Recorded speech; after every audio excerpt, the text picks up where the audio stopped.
नमस्कार प्रेक्षकांनो, या टिपक्यांची रांगोळी मालिकेमध्ये या शशांकने अपूर्वाची खूप खिल्ली उडवली आहे. प्रेक्षकांनो, झाले असे की अपूर्वा जेव्हा तिच्या घरी असते तेव्हा कौशिकला ती, बाबा माझ्यासाठी जो कोणी मुलगा पाहिला आहे त्याचं नाव काय म्हणून, कोणता तिंपट माझ्यासाठी पाहिला आहे म्हणून. यानंतर डॉक्टर कौशिक सांगतो की तुला जो मुलगा पाहिला आहे त्याचं नाव चंदू आहे.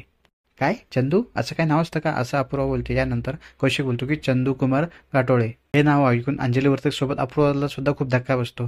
ती बोलते की असं कुठे नाव असतं काय, हे खूप बेकार नाव आहे, असे निकनेम असतात, त्याचे जे काय असेल खरं नाव ते सांग. तेव्हा कौशिक बोलतो की हेच खरं नाव आहे. अपूर्वाला त्याचं नाव ऐकून धक्काच बसतो. असं कुठं नाव असतं काय, असं तिचं म्हणणं असतं. यानंतर शशांकचा अपूर्वाला फोन येतो की माझं कपाट तुझ्या कपड्याने खूप भरलेलं आहे, पहिलं ये आणि घेऊन जा. यानंतर अपूर्वा तिचे कपडे नेण्यासाठी कानेटकरांच्या घरी येते आणि बॅग भरत असताना ती शशांकला सगळं सांगते की बाबाने जो काही माझ्यासाठी मुलगा बघितला आहे त्याचं नाव चंदू आहे. आणि हे नाव ऐकून शशांक खरंच खूप हसतं.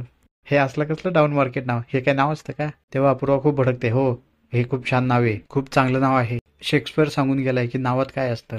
तेव्हा शशांक बोलतो की हे सगळं बोलण्यासाठी असतं, पण असं कुठं नाव असतं काय, त्यापेक्षा माझं नाव बरं शशांक, माझं ज्या मुलाची लग्न होणार आहे त्याचं नाव चंदू असं नाही तर काय असं, तुला काय करायचंय, असं अपूर्वा खूप भडकते. आणि यानंतर ती बॅग भरून तिच्या घरी निघून जाते. असेच नवीन व्हिडिओ पाहत राहण्यासाठी माझ्या चॅनलला नक्की सबस्क्राईब करा. धन्यवाद.